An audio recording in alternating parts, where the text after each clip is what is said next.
Damien, Oui. je me suis laissé dire, il y a un phénomène absolument incroyable ici lorsqu'on se promène la nuit, c'est une terre de légende. Oui. Il paraît qu'il y a des genres de feux follets à travers la montagne, mais une fois dans l'année. Voilà, une seule fois dans l'année, ça se passe en décembre, c'est la nuit, évidemment. Imaginez 17 000 lampes frontales qui se succèdent comme ça dans les collines entre Saint-Étienne et Lyon. C'est 17 000 coureurs qui sont engagés, qui étaient engagés cette année, record de participation battu, engagés sur la Saint-Élion. C'est une course à pied, selon ses organisateurs, la plus grande course nature de France. Elle se court donc peu avant minuit, on lance le départ. Le premier n'arrive qu'à 5 h du matin à Lyon, c'est la 63e édition. On y va tout de suite.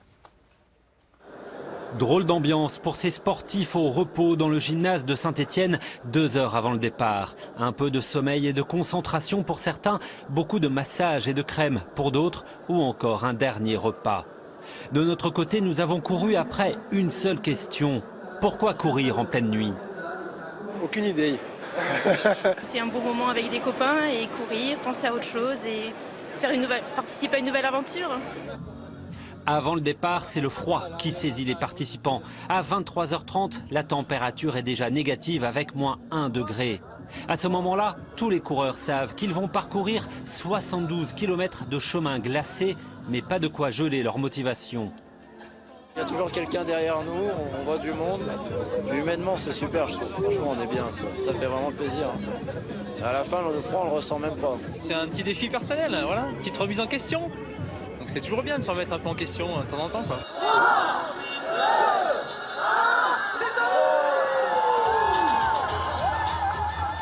Sur ce parcours le plus long de la Saint-Élion, de plus en plus de femmes participent chaque année et des marathoniens de la nuit qui viennent des 4 coins de la France, mais aussi de Suisse ou de Belgique.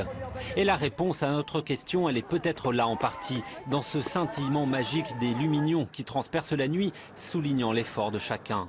À Sainte-Catherine, après 30 km de course, c'est l'un des premiers ravitaillements. C'est une expérience super sympa, franchement c'est à refaire, mais c'est complètement déroutant et c'est vrai qu'on n'a pas du tout les mêmes repères que 2 jours et ça rend vraiment la course complètement différente.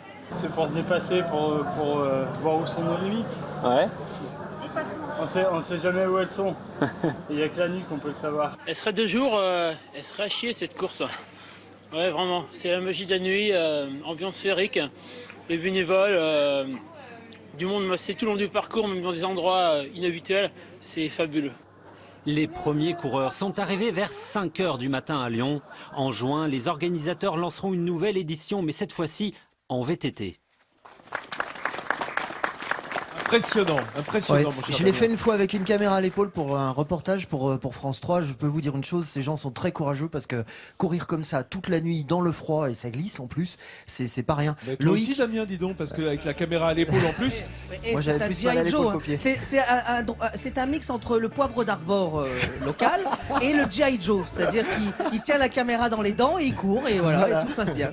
Et toi Loïc, tu cours, mais d'habitude tu cours sur la plage de Saint-Victor. Est-ce que toi tu la ferais celle-là? Alors moi, je me suis dit depuis longtemps avec des copains, on en parlait de la faire parce que je trouve qu'elle est assez géniale. Puis elle est belle surtout, c'est un moment unique. Mais moi, ce que je cours souvent dans les hauteurs, là, quand on part sur le Pilat, le gouffre de l'enfer. Alors ça porte un nom assez dur, mais le gouffre de l'enfer, il y a une succession de 3 barrages qui ont été construits par Napoléon III. C'est ça. Dans la vallée du Furan, voilà. ouais, c'est ça. Et c'est le Furan où avant, qui après vient baigner Saint-Étienne. C'est là où on refroidissait les lames, les couteaux, les sabres qu'on faisait à Saint-Étienne, voilà. Et là-bas, on y court et c'est assez beau parce qu'il y a ces 3 barrages et ces 3 bassins. Et alors là, je vous dis, vous êtes au paradis ou pas loin. Oh là là là, mais de toute façon dans cette région, il y a une merveille à chaque détour de la route. Voilà, parce qu'on ne parle pas assez de la nature ici qui est vraiment absolument superbe. Damien, on rappelle 70 km, tu m'as dit, c'est ça? 72, très exactement. Oui, parce qu'on dit, on va peut-être la faire. Il faut déjà savoir courir, enfin pouvoir courir 70 bornes. Mais on pourrait faire une team Midi en France par exemple. Non. Non. Évidemment. Moi, je veux bien faire les 3 premiers. Et puis après, on passe le relais, quoi.